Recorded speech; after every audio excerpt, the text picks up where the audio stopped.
Hey, everybody. Welcome to another episode of Crimes, Killers, Cults, and beer. and Beer. That's Todd. And that's Bill. And that's Vic. And that's Vic, our special guest today. Yes. We have, this is episode 50, and we got a good one for you for that milestone. We have true crime author, comedy author, so he's going to fit right in with us. Vic Ferrari. He's written several books. And I bought one of them, and I just love the title of it. It's called Dickheads and Debauchery. Yes, that's great. And he's a retired New York City detective, and he decided that once he retired that he wanted to get into writing, and he put his own flavor in it. And his books are, well, at least what I've read so far in Dickheads and Debauchery, I love it. So I'm definitely going to get the other books too for my little true crime library. Right on. So how's it going, Vic? I'm doing great, and I want to thank you, Bill and Toddzilla, for inviting me on your show. It's a pleasure. We're happy to have you. Oh yeah, thank you very much. So let's just jump right in. Yes. Just go ahead and give us a little bit of a backstory on you, and who you are, what your books are, what you. Sure. My name is Vic Ferrari. I'm a retired 20-year member of the New York City Police Department. I was born and raised in the Bronx, lower middle class kid. Dad was a butcher. Mom was a housewife. At the age of 5, I knew I wanted to become a New York City police officer. Around the corner from the local movie theater, when my mother was taking me to see Herbie the Love Bug or one of the Disney matinees, I would run up to the police cars that were around the corner from the movie theater and look in and look at the equipment and watch the cops outside and talk to them. And every boy is fixated on that gun and the nightstick. By age 10, my friends and I used to sneak into the local post office and steal FBI wanted posters off the wall and run around the neighborhood doing manhunts. Would be in the local deli with, a wanted poster, looking at some poor guy waiting to get a sandwich. Like, this fucker might have robbed a bank in Louisiana. By 20, I took the police exam. By 21, I was in the police academy, and I had a wonderful 20-year career with the NYPD. I worked in various units. I worked in DUI. I worked in anti-crime, plainclothes unit, going after robberies in progress, burglaries, pickpockets. I worked in the narcotics division in the 90s, and my last 10 years I was a detective in the auto crime division, which anything with chop shops, exporting stolen vehicles out of the country, changing vehicle identification numbers on cars for resale, a lot of mafia cases. After my 20-year career, I said that was enough. I retired down to Florida, and I've written 6 books, 4 of which are a behind-the-scenes look at the New York City Police Department. Awesome. Cool. And I'm into I'm into Dickheads and Debauchery, although I kind of wish I had started with the one about the dark side of the New York City Police Department. I think it was. Just tell us the titles of your books and where they can find them. Well, Dickheads and Debauchery and Other Ingenious Ways to Die was a comedy. It was my first introduction into self-publishing and writing. And everybody said, that's a funny book, but the book you should write is your experiences and stories about the NYPD. So my first NYPD book I wrote is called NYPD Through the Looking Glass Stories from NYPD Through the Looking Glass Stories from Inside America's Largest Police Department. That started selling. I wrote another behind-the-scenes book entitled The NYPD's Flying Circus, Cops, Crime, and Chaos. Then I wrote a book about my 10 years in the auto crime division, which is entitled Grand Theft Auto, the NYPD's Auto Crime Division. And my last NYPD book is called NYPD Law and Disorder. Then I took a break from writing about the NYPD, and I wrote a book about growing up in the Bronx and having to attend Catholic high school. And it's called Confessions of a Catholic High School Graduate, which is basically me being a little son of a bitch between the ages of 13 and 18 and how I turned my life around and became a cop. That's awesome. That's awesome. And they can find them on Amazon under Vic Ferrari. Yeah, if you go to the Amazon book section, just type in my name, Vic mine. Ferrari, and all my books come up. They're $10 paperbacks and $2.99 ebook downloads. Yeah, and cool. Just to save face here, hold on a second. Sure. All right. Just so you know, I ain't bullshit. No, I believe you. Why would you lie? I think I'm a Well, pretty good judge I of don't character. know. Some people. Right? I Yeah. would hope so. Well, that's awesome. And so yeah, just before we get into like your tell-all stories and everything, I just got a couple questions before we just basically say the floor is yours. When you're in auto recovery, did any of your fines ever lead to like the capture of like a known serial killer or anything like that? Like, did you have any ties to like the Berkowitz case or? Well, you got to remember, David. I have stories about David Berkowitz, but you got to remember, I'm not that old. I'm in my mid-50s now. David Berkowitz was off the playing field 10 years before I went into the police academy. So, but I got a couple of funny David Berkowitz stories. So I'll tell you a couple of quick ones. Early in my career, I had to bring a narcotic seizure up to the lab. And in the old days, the lab was on the 6th floor or 7th floor of the police academy. So I went up there with this box of narcotics with my supervisor, and we dropped it off. And when you got off the elevator, to the left, I think, was the lab, and to the right was our ballistics section, where recovered firearms, they fire them into a drum, and they pull the slug up, and then they try to match it to other crimes and different guns and so forth. So while we leave, we're waiting for the elevator, and in the hallway, there's like this display case that looks like the Boy Scouts made, like some kid's father built a display case on the wall with plexiglass and stained wood. And I'm just looking at it, waiting for the elevator. And there's all different guns mounted to this wall behind plexiglass. And I look, and I'm looking at the Son of Sam's 44 Charter Arms gun up there on the wall. And I'm like, holy shit. Like, Oh damn! no one else would ever see this or even know that it's up here. And while I'm admiring that, next to that gun is the gun that killed John Lennon. Oh. So shit. it was kind of wild just to, stumble upon that. You know what I mean? And in the old days, before things were computerized, to get rap sheets or criminal records of subjects, you had to go to one police plaza. I forget what floor it was on. And then you had to go bring in a written request, and it would go in the back, and you'd be there anywhere from 10 minutes to 2 hours, and then a clerk would come back with someone's rap sheet.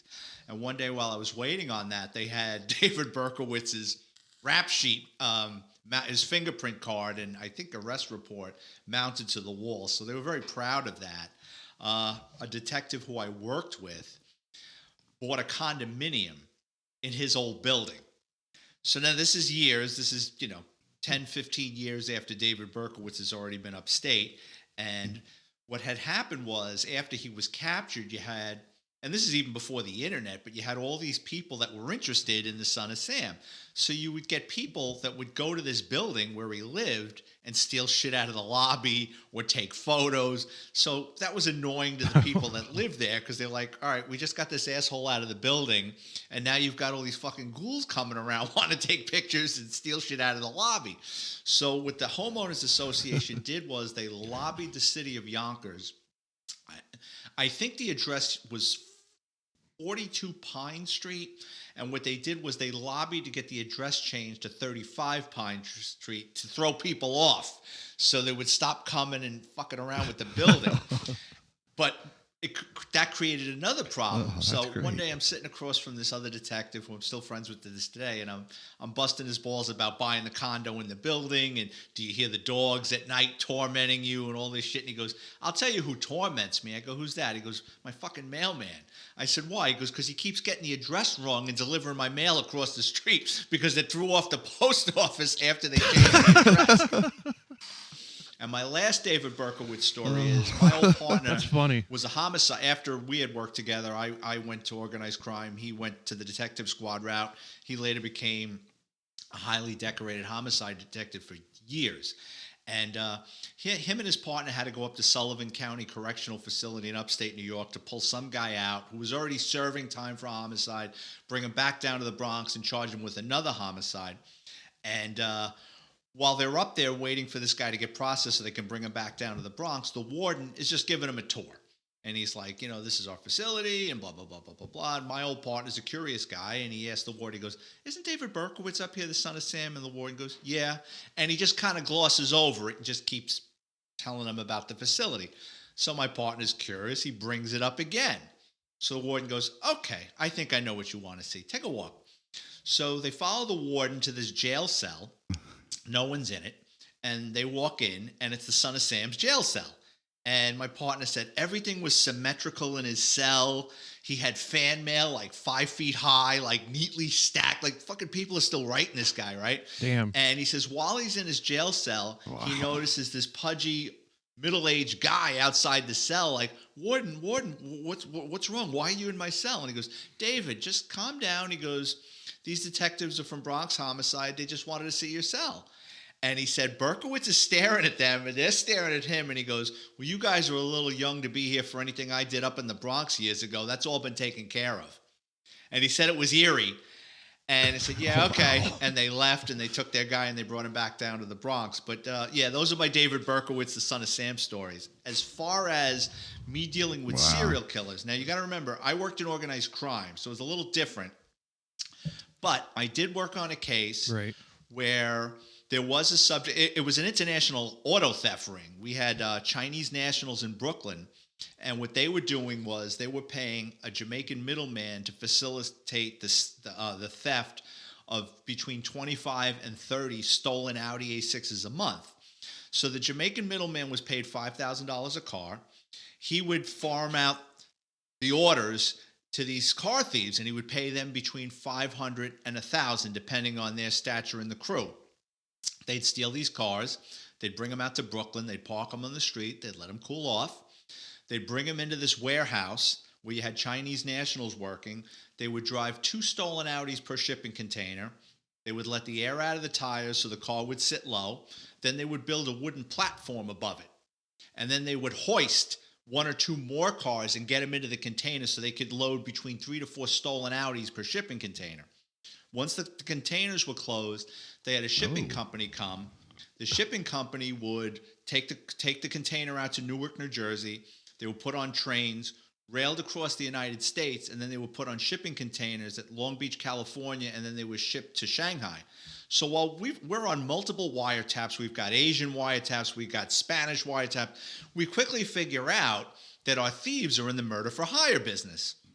And there was like 10 or 15 of these guys that were thieves, but 5 or 6 of them all had bodies on them. But one of the guys, this guy Fausto Gonzalez, he probably killed between 13 and 15 people. So, I mean, that's the closest thing to a serial killer. Yeah. And he killed people for a variety of reasons, in addition to... That's a serial killer. Yeah. Yeah, I mean, well, he killed people for money. He got paid for a couple of hits. A couple of people he killed, or at least one, what they would do is they would ride around Manhattan on their motorcycles. And if they saw a guy on a bike that they wanted to steal, they would pull up to him at a light and surround him. So everybody thinks it's just a bunch of guys on motorcycles. And this guy Fausto would get off the back of another guy's bike, point a gun at the guy and say, get the fuck off the bike. And if you didn't get off the bike fast enough, Fausto would kill you. So there was this guy that owned a club in Lower Manhattan, and the homicide went unsolved for years because they figured, well, he owned a club. Maybe it was something with drugs or organized crime. It wasn't. The poor guy was just riding around Manhattan on his motorcycle, and Fausto, he didn't get off the bike fast enough for Fausto when he killed him. But, I would call Fausto a serial killer because just of the amount of people he killed for a variety of reasons. Yeah. Well, what is your thought on, like the murder for hire, like the, Kuklinski and whatnot? A lot of people will say, well, Kuklinski wasn't a serial killer. I say bullshit. He was a serial killer for hire. I'll tell you, okay, so I got a couple of stories about him. Richard Kuklinski lived in Dumont, New Jersey, down the block from my aunt. Oh. So, I mean, sometimes I feel like a higher functioning Forrest Gump. I mean, if you live in the city and you're in the 5 boroughs, you're going to bump into and know people, right? So my brother and I used to play in that neighborhood. We never saw him or anything, but when he got busted, like, it was a big deal to my aunt and all the neighbors because it's like, oh, I remember that guy. I mean, I was a kid when that happened. And I've spoken to people that worked on that case from New Jersey State Police and stuff years ago. Kuklinski did kill people, but nowhere near. The problem with Kuklinski is he was kind of like that Henry Lee Lucas. The more he did it for he bragged and took credit for hits that he never did. He was really? involved with a bunch of guys. He ran a crew of guys that was stealing Corvettes. They were doing high-end burglaries. And whatever, he was a wheeler dealer, and he would sell whatever he'd get his hands on for money. The problem was when he would believe that one of his guys were weak or subject to flipping and law enforcement, flipping, he would take them out. He probably, he was more dangerous with his inner circle. You know what I mean? Like if you pissed him off or something and it's like anybody else. If someone has that mindset and you piss them off and they get the opportunity to whack you, yeah, they'll take it. There was guys in the mob like that. Like most mobsters, there's a rule. You don't fuck with the cops and the cops don't play out of bounds with you. But were there guys in the mafia that if they knew where you lived and there was that opportunity where they didn't think that they would get caught, would they try to hurt you or kill you? Yeah, absolutely. There was a handful of them that would do that. I never knew that Kuklinski. We haven't covered Kuklinski yet. We haven't covered Berkowitz either. But I didn't know that he was basically a confession guy, and it's ironic that you brought up Henry Lee Lucas because we just recorded him a couple days ago. But yeah, that'll be the next episode that we release, and then that'll be followed by this one that we're doing now. But yeah, that's interesting about Kuklinski because I had no idea that he was full of shit. Well, I thought the stories about him were true. Killed. I think they know for a fact 5 or 6 guys, and you want to throw another couple of shrimp on the Barbie, maybe up to 10. But he just once they did that HBO special 30-something years ago, right? Then the story started getting a little wilder, and then an author, I can't think of his name, he's since died. He wrote a book about him, and then the stories just got crazy about him taking people to caves in Pennsylvania and videotaping them with the rats eating them. The stories just got grander and grander and grander. And I think the whole narrative with him fell apart was he was linked to the DeMeo crew and the Gemini Lounge out in Brooklyn. Now, those guys killed more people than cancer. And there is information that he did purchase a gun from one of them. But then after he got caught, he claims that he killed Roy DeMeo. And the reality is no one was going to kill Roy DeMeo unless you were in the inner crew. You couldn't have gotten within a mile of Roy DeMeo. So for him to say, he was just like a tambourine player on a band. You know what I mean? Was he dangerous? Yeah. But was he the be all end all badass? No. That's cool. Interesting. Yeah. So one more quick question because I didn't mean to trip you up about the Berkowitz thing. I don't think I was meant to talk about Berkowitz, but it was awesome that she had the stories about him because that was cool. Mm-hmm. But one other person that I wanted to ask you about was somebody that we have covered is Larry Ray. Were you ever involved with any of the dealings with that piece of shit? Larry Ray, where was he arrested? He's not a serial killer. He was that. Where? New York City. During what time period? I think he was arrested in 2010 or something like that. But he was the guy that orchestrated that teenage sex cult with his daughter at Sarah Lawrence University. That sounds familiar. Yeah, he was. This guy was a total piece of shit. We did a 2-part episode on him, and but I was just wondering if maybe you had any top ties or maybe inside information about him. Well, I retired in 2007, and Sarah Lawrence is up in Westchester County. That's one county above New York City. Was any of the homicides in the 5 boroughs? They had an apartment in New York City. Okay. Okay. Well, I was just curious. No, that doesn't ring a bell. Well, it's probably good because the shit that he put those kids through was it was nightmarish, and I wanted to strangle the guy by the end of our episode. We both did. Yeah, unfortunately, there's a percentage of the population that they get off on hurting other people. Yeah, and he definitely did, and he also liked to take video, and there's video of him doing all of this shit to these girls and everything. Jesus and Christ, it's that's terrible. It's just like I want to. Well, yeah. Um. Okay. Well, that's pretty much all I have as far as like. Now we're just gonna turn the floor over to you and let her rip. There was something I wanted to ask, Sure. but I forgot what it was. Now, if I remember, I'll ask it later. Well, what do you Okay. guys want to hear? I Well, mean, what kind of just- stories are you interested in? Well, we are a true crime podcast, although crazy off the rails one, but we're still we're still true crime. So I mean that's What do you want to hear? You want to hear homicide stories? You want to hear morgue stories? homicide. Oh, yeah. All right. So when you're a I uniform mean, member, of the- anything you can talk yeah, about. sure, if yeah, I you can like. talk about anything. When you're a uniform member, you're just a precinct cop, right? You never know how the day is going to shake out. I mean, you could go into work saying you're doing a 7 to 3, 7 in the morning, 3 at night. Yeah, I got to do this after work, and it's a slow day. And then the next thing you know, the shit hits the fan. Well, this is probably early 90s. It was weeknight, October, very slow night. It was raining out, and the radio's dead, and a domestic violence comes over. And the dispatcher gives it to a radio car. And like I said, it was slow. So another radio car says, yeah, we'll back them up. A couple of seconds later, the dispatcher comes over and goes, I'm getting multiple calls on this. So my partner and I said, we're going to go. So now you got 3 cars going. So the first radio car that gets there, they pull up. It was a garden apartments, like 3 or 4 stories. They pull up on the side of the building, not in the front. And when they get out of the car, they hear screaming coming out a window. So you had fire escapes. So these 2 cops are young. They decide to climb the fire escape in the rain to see who's screaming in the window. They get up there, and what they see is there's a woman on the floor, and there's a guy above her with a kitchen knife, and he's sawing her head off. Oh, So they start screaming into the radio. So we start rushing over there, right? Trying not to get into an accident in the rain. We pull up in front of the building, and we hear 6, 8, 10 shots go off. We put over shots fired.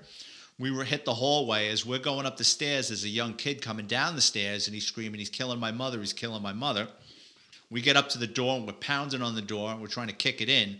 And then we hear our 2 coworkers inside the apartment screaming at the top of their lungs, don't shoot, because they don't want friendly fire coming through the door. right. They opened the door, and it was like something out of a horror movie, because after the gunshots went off, it was like someone lit a pack of firecrackers in the apartment. It's all, gunpowder. And as we're walking around, your feet are just sloshing around, sticking in the blood. There's just a huge amount of blood on the ground. What had happened was, while he was sawing this woman's head off, they start banging on the window trying to get into the apartment. He turns around and goes, oh, you want some of this? Grabs the knife, charges them, throws open the window. And when he goes out tries to get them with the knife, back then we had 38s, which packs a punch. They hit him a bunch of times with the 38 and sent him back into the apartment where he died. And it was a boyfriend-girlfriend situation. He lost his mind. I don't know if she was going to leave him or whatever, but he lost his mind. He took a hammer and destroyed everything in that apartment, including putting a hole in her head. Oh, And, Jesus. I've told this story a million times, but the thing I will never forget is, like, her eyes were wide open and her mouth was wide open. Like, the last gasp of her was screaming.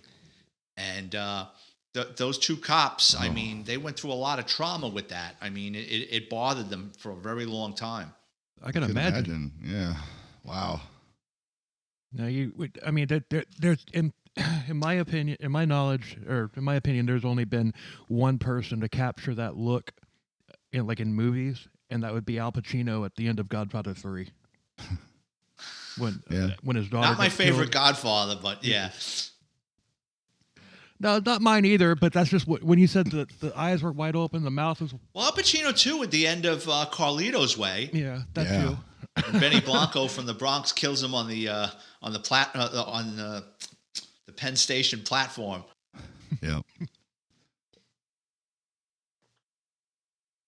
Hey, I remembered what I wanted to ask because I don't really get an opportunity to ask somebody. But what do you think about like all those police procedural shows? Like CSI and NCIS and all that. I mean, I know a lot of it's like like that sped up question. for. It's nonsense. So I could speak to how the NYPD works. And now I'm retired now. Keep in mind, I'm retired 16 years, but the way it used to be. So at a homicide scene, the NYPD has crime scene unit, and it's detectives that have a shitload of training. And they're not civilians, they're detectives.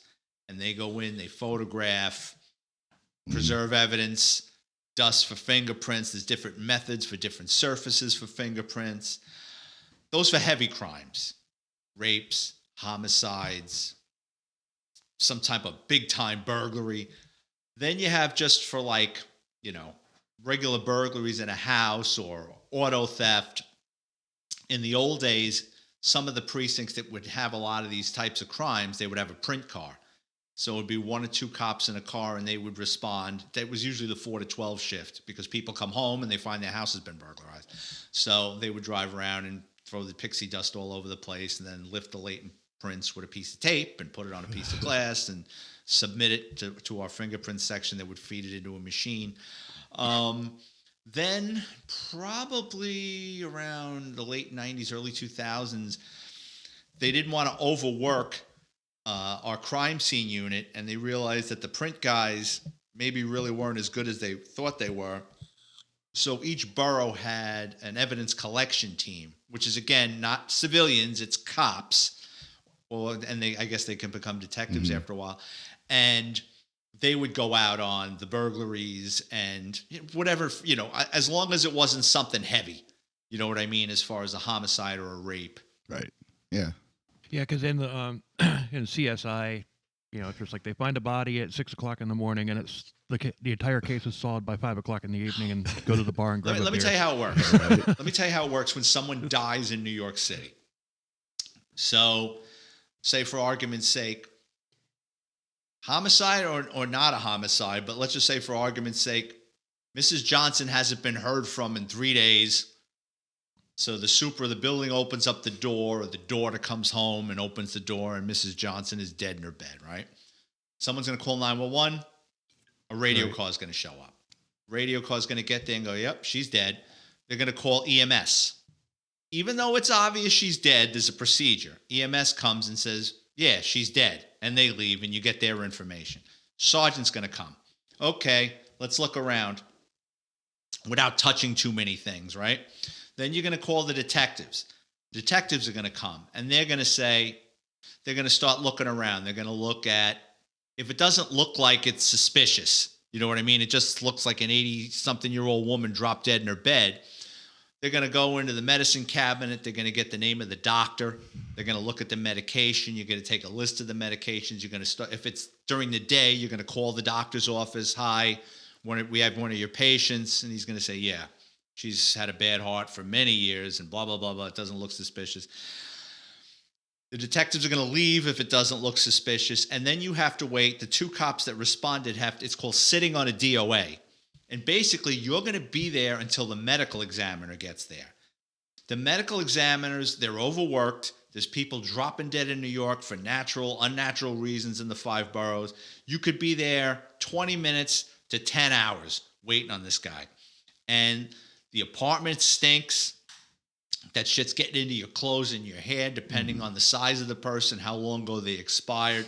The old timers taught me a trick. Once you know that it's not a homicide, you go look for coffee grinds. You put them in a pot and you burn it on the stove to permeate the apartment with coffee grinds, the smell of coffee, as opposed to this dead person. Medical examiner is going to show up. Makes sense. And I've got stories like I've had a medical examiner showing up with drinking a cup of coffee, eating a slice of pizza. There's a dead guy laying on the floor, and he'll look around and go, "Yeah, all right." If the medical examiner thinks it should go a step further, he's going to call for the morgue wagon. You still got to sit there until some van pulls up with these 2 ghouls that are going to take the body out of there to the morgue. If the medical examiner says, "Nah, this is bullshit. This is not a suspicious death," then the family can call the funeral home and make arrangements. Or sometimes if there's nobody to take the body, it goes to the morgue. And then what happens is after a couple of days, that body goes out to Potter's Field. That's a wild thing you should look into that. There's an island. I'm actually writing a story about it. There's an island between the Bronx and Long Island. It's called Hart's Island. I think in the 50s and 60s, they used to house Ajax missiles there in case the invasion of the Soviet Union. Oh, It's wow. been a potter's field there since the 1800s. There's probably over 1 million people buried there. Oh, wow. And what they do is, what they did, I don't know if they still do it, but you guys have heard of Rikers Island, right? New York City jail. Oh, yeah. Mhm. So what they do is once or twice a week, they have a ferry. And they'll bring inmates, trustees, guys that are going to be there less than a year, not guys looking at heavy time that are going to go take off the reservations, guys that, failure to pay child support or bullshit. They're not Right. going anywhere. They don't want to leave. They put these inmates on a ferry with pine boxes. And then what they do is they bring them out to this island, and then with a bulldozer, they bury them 8 deep, I think it is. And they get assigned numbers. But I mean, there's millions of people out there. There's actually, I think there's a couple of documentaries on that place. It's a wild place. Is it Yeah. haunted? I'm sure it is. Yeah, we'll have to look into that, or at least I will. I mean, I'll look into it just out of personal interest because that's. That's crazy. I mean, I understand that has to happen. If nobody claims a body, it's got to go somewhere. That's crazy. I mean, that's what I mean.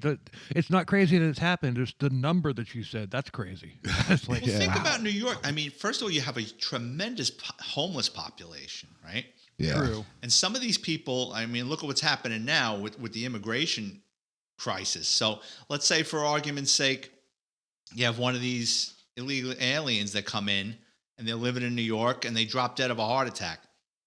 Their fingerprints are going to come back to nobody. There's no one going to claim them. They go to Hart's Island. Yeah. Wow, that's crazy. And the NYPD has what's called a missing persons unit. So those are detectives that usually, before they became NYPD members, they worked in funeral homes. They were morticians. We got guys that used to be guys and girls that used to be morticians that they go to work in the missing persons unit. And what they do is unclaimed bodies at the morgue.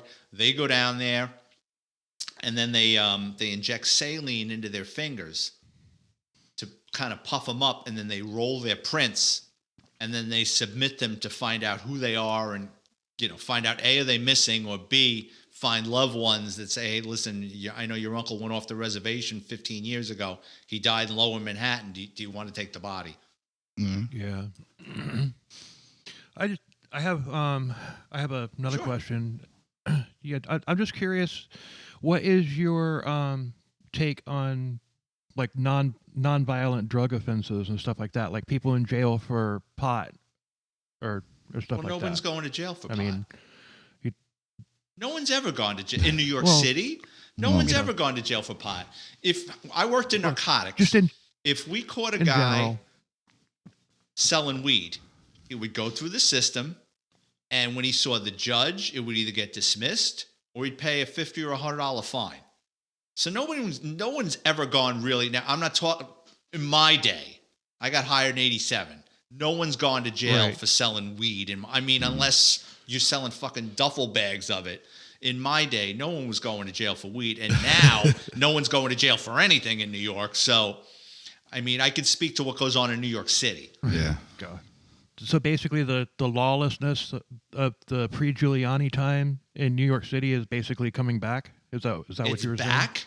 It's back, and it's. I mean, I haven't been in New York in a while, but from just looking at the crime statistics and videos, yeah, it's the '70s again.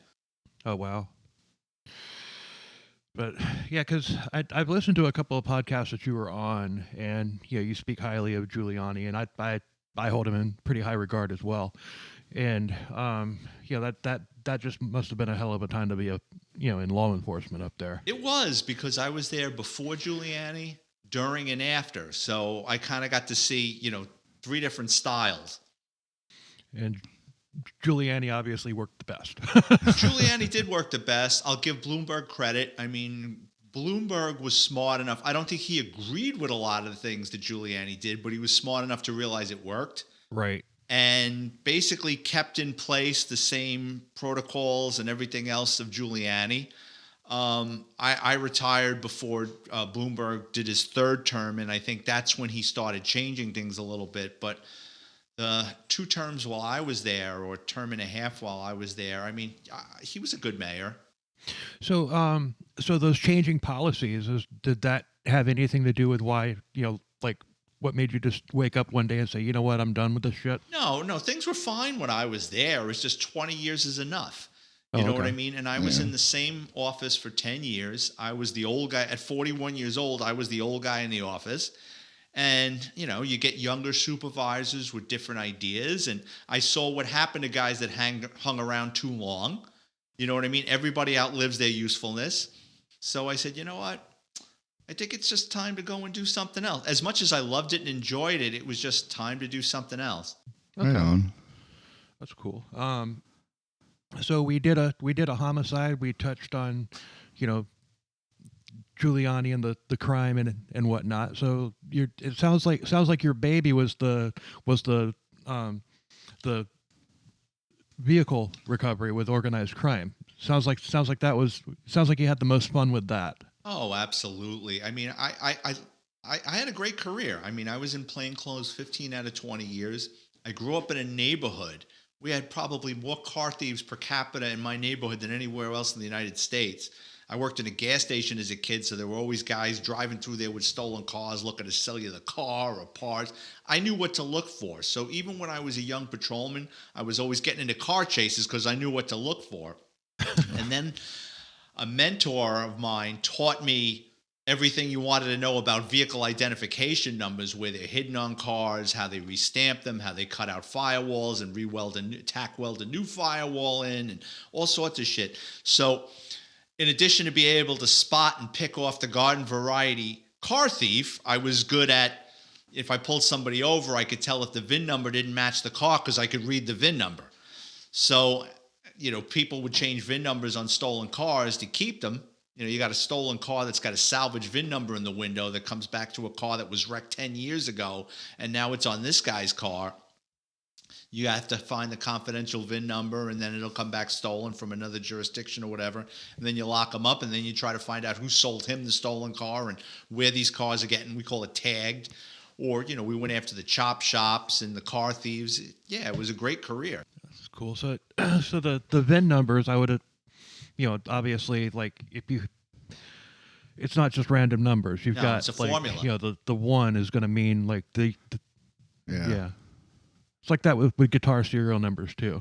So Yeah. it's like I even think the paint code for the car is in the On VIN some number. cars. Yeah. Yes. Not on all, but yes. On some of them. Sometimes the engine number, sometimes, and it just depends. But you're right, though. There's different things. What type of engine's in it? Is it a base? Is it a nicer model? Yeah. So you mentioned police chases. Let's hear some of that. Yeah. Well, the dirty secret in the NYPD is, when I was active, they didn't want us chasing stolen cars. They only really wanted us getting involved. They never wanted us getting involved in chases, but the only time it was approved upon was for a violent felony, a robbery, a homicide, a burglary. But the reality is we all chased. But if, God forbid, a civilian got hurt, the bad guy got seriously hurt or killed, or you wrecked a police car, they're going to cut your balls off. So you had to be careful. You had to weigh, the situation and circumstances. You might not want to chase somebody at 3-4 o'clock in the afternoon when schools are getting out. And the bad guys knew this. But if you caught somebody and no one was hurt, no harm, no foul, no one was looking to take your job. A funny car chase, and I was involved in a lot of them, but a funny one was one day, it was 3 of us in a car. We were in an unmarked car up in the west end of the Bronx, and we're in a Home Depot parking lot, and I see this Dodge Caravan with its windows rolled down. Now, nobody leaves their windows rolled down in the Bronx. So we pass it. I'm in the back seat. I run the plate.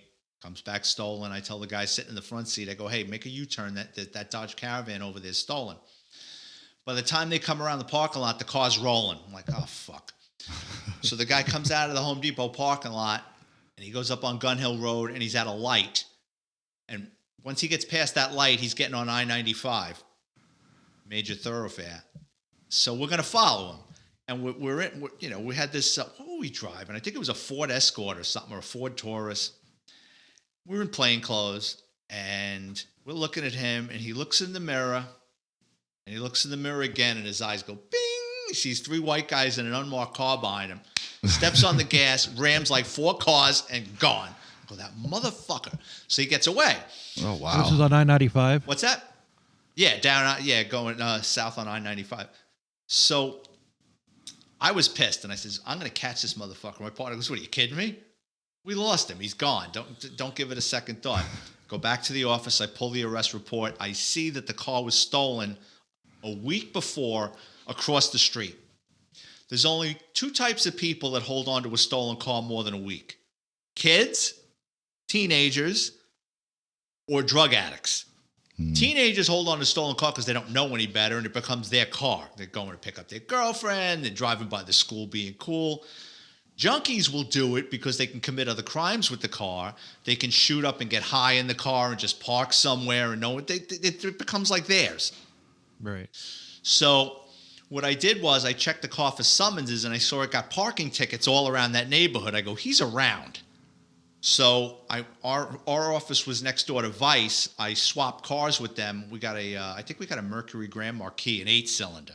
My partner goes, you seriously want to go back there and look for this guy? He goes, you're not going to find him. I says, listen, the car was stolen a week ago. He's still fucking holding on to it. He's getting parking tickets all over the place. I says, he's around. His mother lives there. His girlfriend, he's fucking around. Yeah. We go up into that neighborhood. I kid you not. 5 minutes later, the fucking guy drives past. I go, motherfucker, right? So now this time, it's like fishing. You know what I mean? You don't want to pull too hard. I don't want to get into a fucking chase with this guy. I already seen him ram a shitload of cars, and the car's got all dents on the sides from the last fucking time, right? So we're staying back about a block. We're watching him, and he's talking to guys in the neighborhood. He's a neighborhood guy. You could just tell he's beeping the horn and waving to people and shit. We're sitting back. He pulls into a gas station like 2 blocks from the local precinct, right? And in New York, some of these gas stations, a guy will come out and put the pump in for you, right? Some attendant comes out. He hands the guy, what's a junkie gonna? He's not gonna fill up the tank. He probably gave him $2 or $5, just to get around, right? The guy puts the fucking pump in the tank, Right. and we figure, all right, he's not gonna pay attention. We slide up behind him, right? He looks up again. I go, motherfucker. Slams the car and drive again, but he's still got the pump hanging out of the side of the car, right? He goes tearing out of the gas station, and that fucking pump goes bing, like it comes shooting out and swinging, shooting gas all over the fucking place. Like if that metal nozzle would have hit somebody, it would have taken their head off. Mm-hmm. We go chasing him again. I think down 233rd Street, I think, and we're chasing him. He mounts the sidewalk to get around traffic, and he tries to squeeze the car between a lamppost and a fence. And in New York, you've got these big green boxes that sit on some of these lampposts. It controls the traffic control devices. Mm-hmm. When he tried to squeeze it between that box and the fence, it sheared off the passenger side of the car. Like if there would have been a passenger in there, it would have taken their head off, right? Stops the car in 2 seconds. Damn. He jumps out. He starts taking his clothes off. He takes off the hat. He takes off the shirt because he knows we're giving his clothing description. I'm yelling at him. My partner drives around the block. And we caught him in a backyard. So we're cuffing him up and stuff. And I'm like, you motherfucker. I says, I locked you up 2-3 years ago. And he goes, no, you didn't. I go, you had your wife and kids in the car. And he goes, oh, yeah, you got a really good memory. Yeah, you did lock me up. So and he went to jail. He went away for a couple of years after that because of his record. Nobody really goes to jail for stealing a car in the Bronx. But his record was so fucking bad that they had to do something. Right. God, that's crazy. So that's cool. Man. Yeah. So, I mean, well, obviously, car chases just really aren't like they are in TV and the movies. I mean, you start crashing up cars, you're going to be on foot. It's civil liability. The department does not like getting sued. They do not like repairing cars. No, it's not like Lethal Weapon where you're wrecking cars and they're like, oh yeah, take another one. No. Oh, you're fine. No, it's a big deal. Yeah. I mean, hell, every freaking jump in the Dukes of Hazzard totaled one of those gorgeous freaking Chargers. Yeah. But side note, they had like 47 of them, and they kept rebuilding them. Really? After every jump. So they must have had a full-time garage going, right? Yeah, for that show they did. I mean, I saw something. I can't remember if it was John Schneider talking about it. But yeah, dude, they had like 40 or 50 cars. I believe that it. They would just like rebuild after every stunt scene. It was pretty cool. Well, that's cool. So we're only down 45 of them instead of like 300. Yeah. Like, might explain why those vehicles are so hard to find, because they used them all. But And here's another fun fact. John Schneider is the only person on the planet that knows the exact color code of the orange that the General Lee is. that's an interesting. You see, my head, I'm full of useless trivia like that. It would be on a body plate, right, on the car. So, okay, we covered. I'm No, sorry? because they actually repainted it. Oh, okay. I mean, from the car that they got, they repainted it, that specific orange, dude. And the last guy that painted it gave the code to Bo Duke, and he's like the only one that has it. And then that guy died. Yeah, well, but John Schneider has it, but yeah. No, the guy that gave it to John Schneider, he died. Yeah. That's why he gave it to John Schneider. But anyway, that's actually an interesting fact there. Yeah, I'm full of goofy little information like that. So we covered homicide. We covered let's move into like organized crime now. So where I come in with organized crime, people steal cars for a variety of reasons, but mostly vehicles are stolen for the parts. And organized crime in New York and different ethnic groups were involved in chopping up cars and selling the parts either through junkyards or body shops. So if you crash your car, say you've got a 2-year-old Honda Accord and you take a hit in the front, you bring it you're getting estimates. And Body Shop A tells you it's going to take 2 weeks to get it fixed, and you're going to have to pay a $1,500 deductible. And then you go to Body Shop B, and they say, we'll have your car in 2 days, and don't worry about the deductible. We'll work that out. Where are you going to go? You're going to go to Body Shop B. And the reason Body Shop B is able to get you that deal is, as opposed to going to Honda and buying Honda parts, they're going to send out Fast Tony to steal the same kind of Honda or a year or two old, as long as the part's fixed. And oh, by the way, Fast Tony, make sure it's a gray car because I don't want to paint it. And they go and steal the car and they take the parts off it. And in the old days before LoJack and stuff, the stolen car would actually go into the junkyard or would actually go into the body shop. But then with GPS and tracking and cameras and stuff, what they'll do is the cars are taken apart in vacant lots. They're taken apart off the side of a highway in the woods, in the back of somebody's house after the car's been swept for LoJack. Then those parts are transported to the body shop, and they're slapped on that car. As soon as those parts come in, get them on that car. They slap those parts on, and they're gone. That makes sense. Yeah. So in New York City, we were averaging 150,000 stolen cars a year in the 90s. Holy crap. And a lot of those cars were going through mafia-controlled body shops and salvage and junkyards out in Brooklyn and Queens. And each crime family had their finger in the pie. They were all involved in it. Oh, I'm sure. Were you ever in like any type of a situation where there was like a war between two crime families or whatever? Were you ever involved in investigating that type of there thing? Was a or war. There was a couple of or wars in the early 90s with the Colombos had a war going for a while. The Bananos had like a little mini war, but that was in another borough, and that was early in my career where I was a patrolman, so I would have had nothing to do with it. When I was working in organized crime, there was no wars going on. Well, guys getting clipped? Yeah, from time to time, but it wasn't like, one guy's looking to steal the family from, one faction of the family is going against another. That wasn't going on while I was active. Okay. Yeah, this is interesting. I mean, you're the first interview that we've done on this podcast, and I mean, do you have anything else for like off the top of your head or whatever? Because I mean, I'm not. What do you guys want to hear? I'm not familiar with. Okay, give us a drop down menu again. Drop down menu. I don't. Uh, You got to kind of point me in a Multiple direction, choice. boys. Okay. Okay. Well, you said earlier stuff about morgue stories. You got any? Let's hear some morgue stories, even though that's Yeah, that's fine. morbid. But hey, why when not? you're in the police academy, they know you're going to start seeing dead people and getting exposed to death, so they kind of want to give you a taste of it.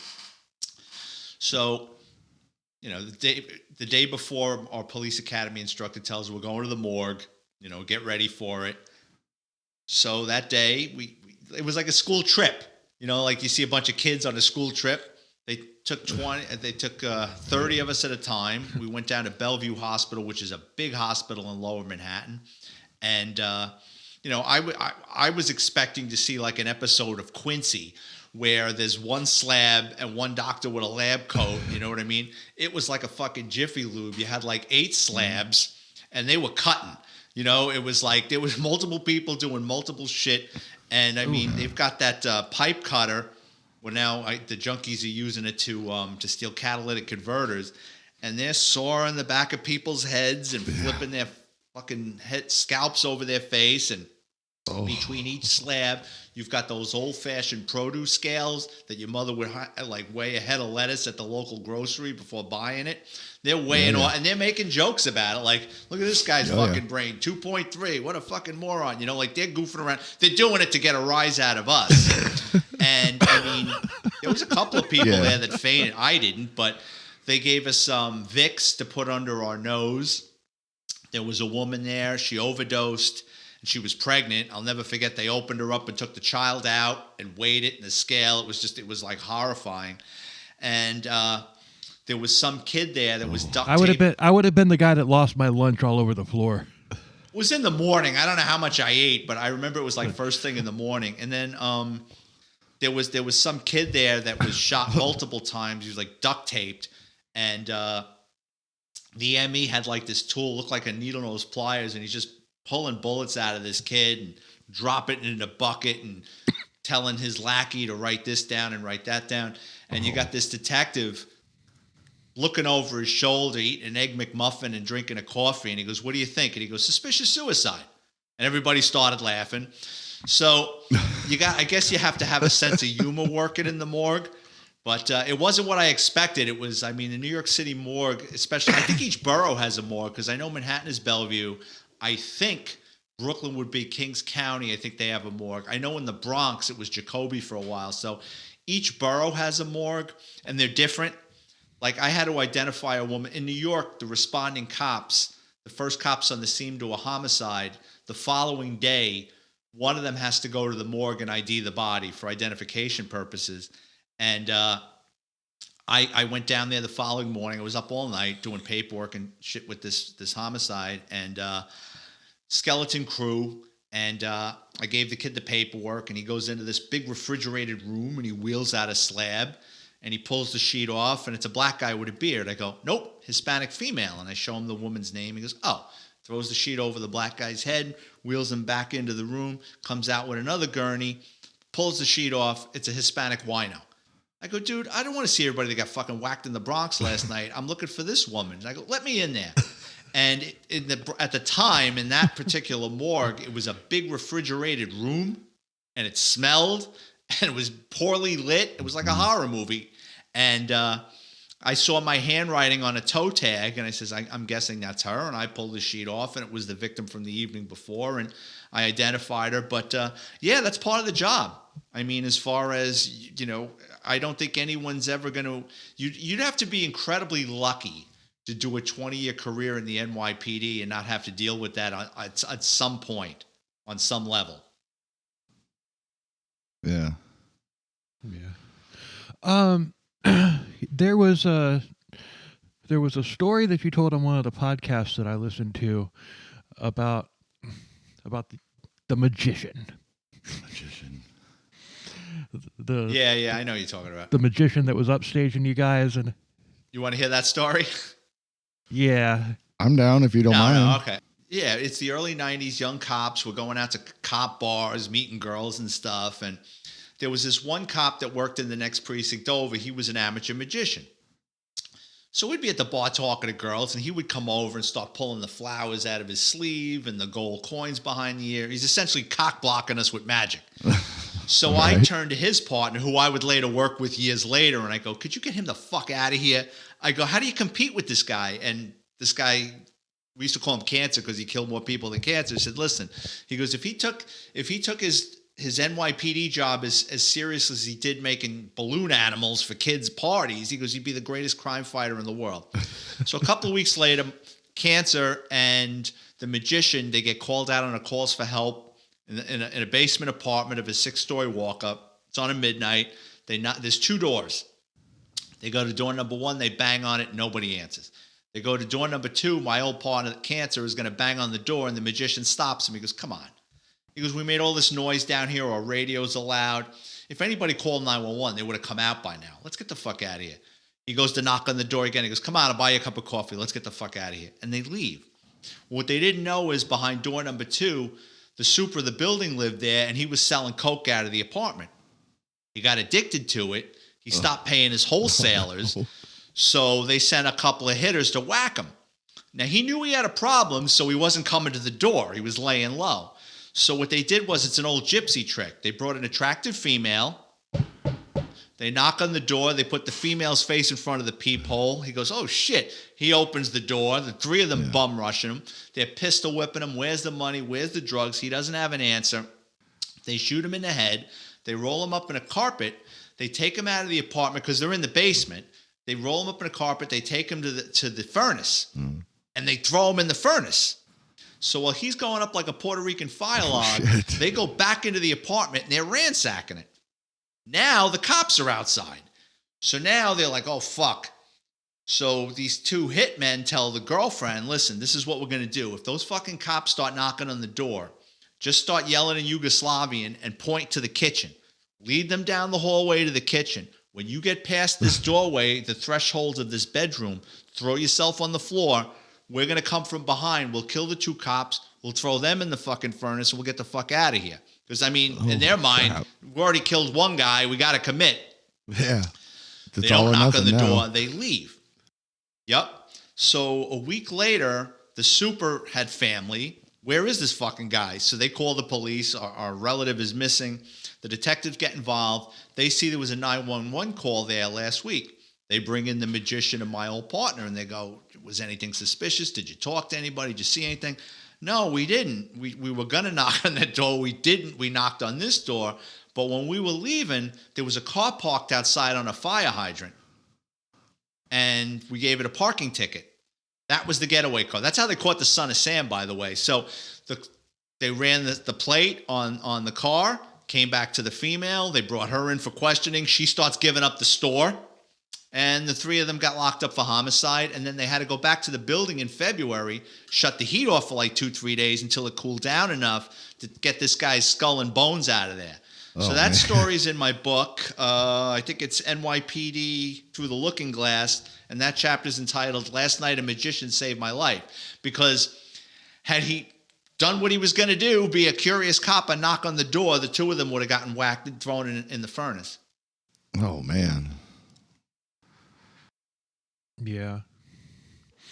I was thinking, you're talking about putting the Vicks under your nose. Why not take the Vicks Vapor Rub, mix it with coffee grinds, and that would really take care of it, wouldn't it? You'd look like you'd have a waxy mustache. Yeah. So? Nowadays, cops would be pulling out their phones, snapping photos. They'd be doing hits on you. Oh, forget it. You don't do stupid shit as a cop because they will take photos of you and it'll be all over the station house. Oh, that's funny. Yeah, I'm sorry. The reason I pulled that story out is my daughter was having a little bit of an issue. I had to take care of that. And I had already heard the story, so I was just that was a good story. I really enjoyed that. Yeah. But I was thinking about something else too that you said, like the coroner or whatever will show up eating a piece of pizza and all that. Like, I mean, you see that and they do that in TV shows. I'm like, so that actually is a real thing. That's kind of cool. I mean, because most TV shows just make up stuff and blah blah blah. But the coroners really do that? Wow. I think when you see death that often, nothing bothers you. You know what I mean? It's like, Yeah. I mean, Yeah. I've had an experience a couple of times since I've been retired with things, and it didn't shock me.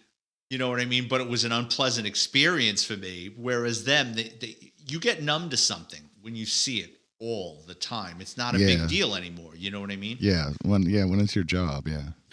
Well, I mean, it's just like anything else, I guess. Like when we first started doing this podcast and everything, our fifth and sixth episode is a 2-parter on BTK, and we tell people don't listen to those episodes. Yeah, they were bad. But because it's like I hadn't learned how to separate myself from even though I had heard the story 100 times before.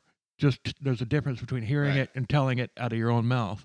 So I wasn't ready, and I was just sitting there. By the end of it, I was losing my damn mind. But it was after that I learned how to separate myself from it. And I guess you have to, it's the same thing. You have to be able to separate yourself from being grossed out by the things that you're seeing and the things that you're having to do, to where it just goes with the territory. It's your job, and after a while, like he said, you get numb to it, and it's not a thing anymore. Right? It's not something you would look forward to doing. It's just it's work. I guess I got to do it. It sucks, and I'm going to get past it. Yeah, it's work. Yeah, it becomes that's your job, and you get used to it. And I have to do terrible things, but it's what I do. I noticed that you're drinking out of a Raiders tumbler there. Oh yeah, that's my team. What's in it? Water. Water. Too early for me, guys, to cocktail. Oh. Now, if you had said Bud Light. Bud Light's practically water, so. I do like Bud Light, but it's just a little. I just finished a cup of coffee. Anyway, no, I'm a Raiders fan as well. Are you? So that's why. Hopefully Jimmy Garoppolo will take us to the promised land. Yeah, I mean, I don't really get to watch football as much as I used to, but I love the Raiders and the Raider Nation and all that. Me too. That's just, I don't know. I just enjoy it. So I'm sitting here with two Raiders fans. And we all know who you like by the shirt you're wearing. Fucking fish. Fins up. So anyway. Okay, let's go. Unless you have something else that you want to to tell, like off the top of your head, Vic. You want to go ahead and wind us down. Again, my name is Vic Ferrari. If you want to check out my books, go to the Amazon books section. Just type in my name. All my books will come up. They're $10 paperback, $2.99 ebook download. And if you want to get a hold of me for an interview, you got a question or whatever, I'm on Instagram and Twitter at VicFerrari50. And we'll put all of your links into the episode description and whatnot. Appreciate that. And I got 2 more questions for you.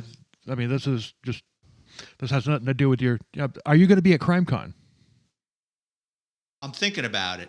Yeah. I got to, now that you just brought that up, because I hadn't thought about that in a while. I'm thinking about it. I got to see what the tickets cost and my schedule and everything, but that would be a good outlet for me. Yeah. Yeah, it would. We're going. We've already gotten our tickets. I mean, they haven't invited us to be part of Podcasters Row yet, but that'll probably happen next year. How much are the tickets? Because how much are the tickets, guys? For just like the regular normal weekend ticket was like 300 and something. I don't know. I can look it up. Yeah. And then like if you want to get like the ultimate VIP experience, I want to say it was like $1,600. But, that lets you go everywhere. That would be funny because I've done so many podcasts. I probably would know a lot of people on Podcasters Row. Right? Yeah, you would. And, they haven't invited us this year. And if they do wind up hearing, our show and decide to send us an invite before September, then we better get a refund on our tickets. But I have a feeling we'll be invited to next year's because I mean the way this podcast is growing. But I definitely want to have you on again at some point. But maybe we can cover an episode like like a serial killer or a cult or something, like a case or whatever, and just get your commentary off of it. Yeah, I'd like that. That'd be fun. Sorry, I didn't hear you. Yeah, that'd be now that fun. we're all Okay. professional and stuff. So we'll.